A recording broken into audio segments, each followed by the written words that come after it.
As someone who was born in the early 2000s, there was a time during my middle school days that I was one of those kids that got obsessed with creepypasta stories. Yes, once again, I'm talking about this website. And it was thanks to Tatstout's videos on YouTube that I got to listen to these different subgenres of short horror stories. Non-gaming, gaming, rituals, images, Japanese. I remember almost every story that were their favorites. Most often I go back to their playlists purely out of nostalgia, even though they were during the days I want to forget what I was like. However, there's one that always catches my eye. A creepypasta category that had some popularity, but remembering it somewhat quickly dying off. Lost episodes. Greetings, my horror enthusiasts. My name is Rojo, a demon wolf here to help you see the dark secrets of your childhood shows. You all remember creepypastas, right? While our parents grew up with authors like Edgar Allan Poe, H.P. Lovecraft, Stephen King, Mary Shelley, and Bram Stoker, you know, actual horror story authors, people in the 2000s like me grew up with short horror stories made by different people all over this website. Marble Hornets, SCP Foundation, The Holders, even those OC the Killer stories. Not gonna get into those yet. Basically, we grew up loving those stories, and communities of these creepypasta stories were popping up all over the place during the 2010s years. Remember that horror amino app that had a creepypasta category of its own? That pretty much explains how popular it got. Especially all over YouTube, where people would list their favorite creepypasta stories that they have read. Some stories got popular, some being too overratedly popular, while others became what would be known as trollpastas, which is a short horror story that was so bad it was removed from the creepypasta website and people would just make fun of it. You guys probably know which ones I'm talking about. Now, I could spend the entire length of this video, however long this damn thing is going to be, talking about the whole history of creepypastas. But for now, I want to focus on a category that truly became lost stories. They were known as lost episodes.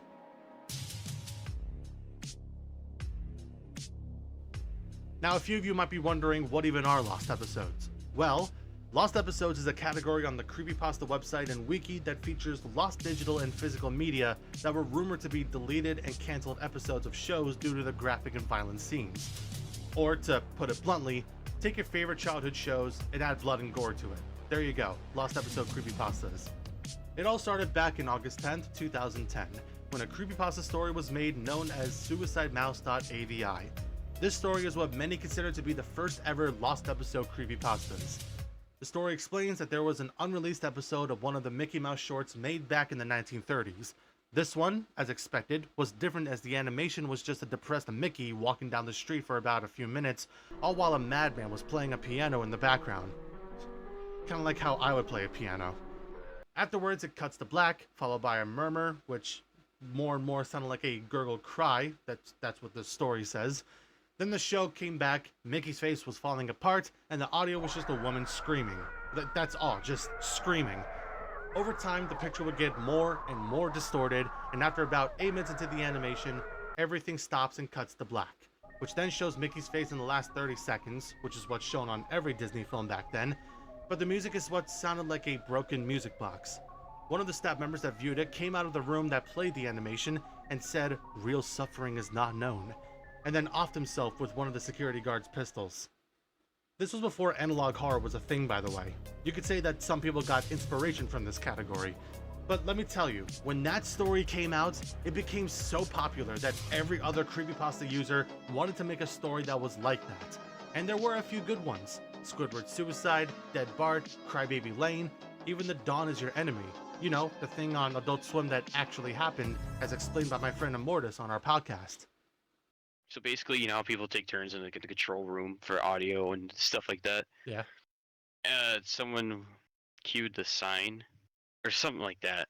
His contract was terminated, so he was pretty much pissed off, so Oh he got boy. laid off, right? Oh boy. And there was like a weird 2-minute broadcast, and they were hearing the audio of it. It was kind of like a screaming, Ooh. metal scraping, grinding of bones, people dying. What the hell? Yeah, so millions of children saw this. It sounded like mass murder. People are crying, just begging to be turned off. So you were hearing weird things. So someone could have been messing with the audio that was mad. But it freaked me out, like, to this day, because it would be like almost 2 minutes of them showing another one, Jesus. and you just hear people going, Dude, it's just weird. It freaked me out. Like I hate talking about it, but it's just I thought Adult adult, Swim never did some weird I thought things like Adult that, Swim was dude. like a adult comedy film or channel. Oh my Yeah, like god. it's just that it had first it was 9 seconds, and it would go down, and then like sometimes it would show another one. It'd be like 2 o'clock in the morning. Jesus. You'd think that because they were on the Creepypasta wiki, people in the 2010s would cherish these stories. I mean, after all, they scared us when we were kids. It was like believing the whole Bloody Mary and Charlie Charlie craze. But over the years, the category started becoming a distant and forgotten memory. Now, why is that?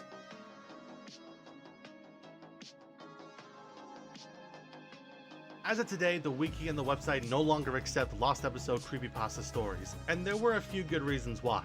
The most common thing that happens with certain media, like games and shows, is that it had a rise and fall of popularity. When one thing gets created and gets enough attention, a lot of people would talk about it, make fan artwork and videos on it, even making roleplay servers of it on Discord and Roblox, which I'll admit I played some of them. And eventually, something else would get some popularity, making the previous one just an archived memory of what it used to be. Creepypastas are no exception, especially lost episodes. The previous stories that I mentioned earlier were the most popular in the whole category. The other ones that came after those, well, let's just say that they started becoming signs of its downfall.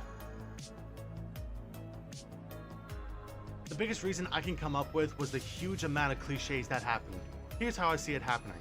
Someone gets a little nostalgic about a show they used to watch as a kid, someone finds either a VHS tape or DVD that is unmarked from either a flea market or obtained by someone they knew that worked at the studio that made it. It plays one of the episodes, and then creepy stuff happens. Blood is shown, hyper-realistic eyes are mentioned, gore flashes on the screen, a character says a famous quote, and then credits roll. Sometimes someone gets killed, but the majority of the time it was viewed by the person making the story and was just terrified about what they saw.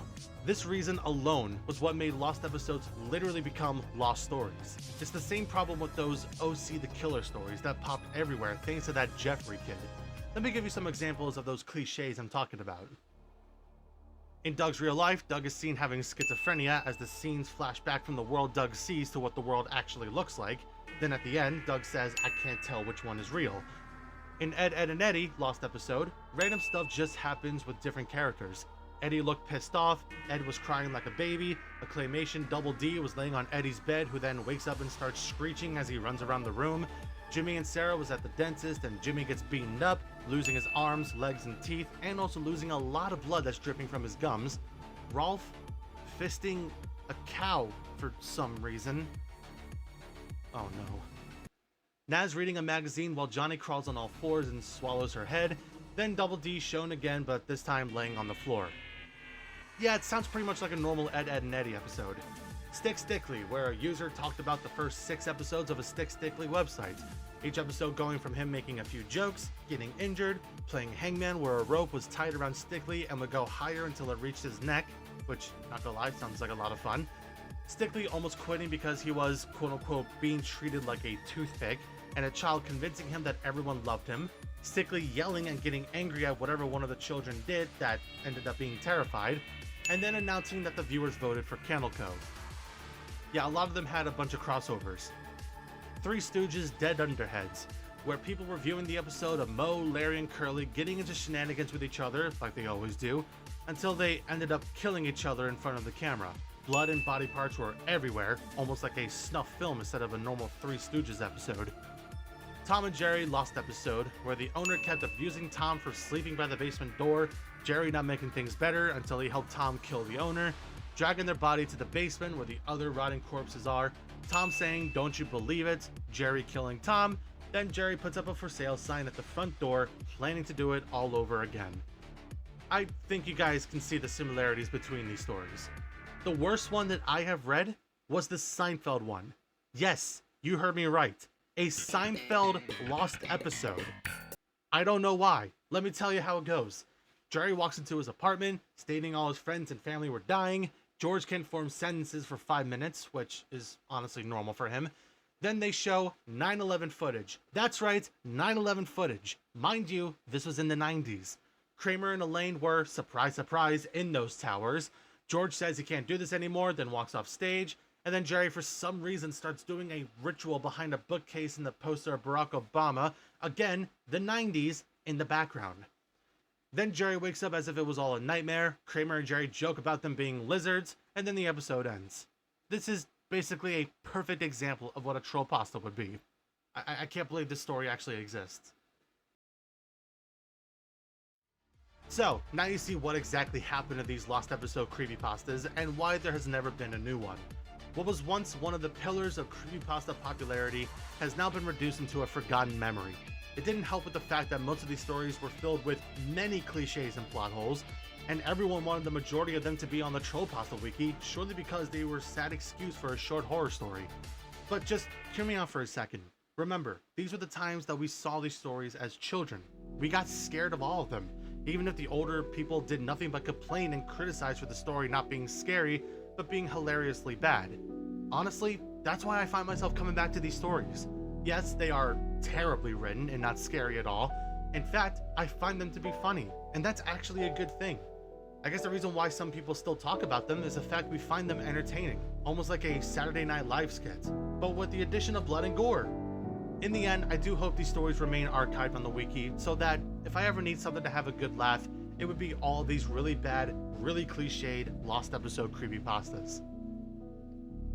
Thanks for watching this video. I'm aware that it's been a little too long since I last uploaded a video, but I can assure you, yes, I'm still alive, and yes, I'm still making videos. This one I'm working on just happens to be a very long one. But fear not, for I have a lot of other video projects, not as long as this one, in the works right now, assuming my computer can handle a lot of the data it's barely holding on to right now. It is getting quite old, and I'm afraid it's going to run out of time if we don't get any new parts for it. As always, leave a like and comment down what your favorite lost episode creepypastas were back then. Subscribe to the channel and hit that bell icon to know when more of my videos like this one comes out. Until then, keep your fears and anxiety levels high. I'll see you very soon.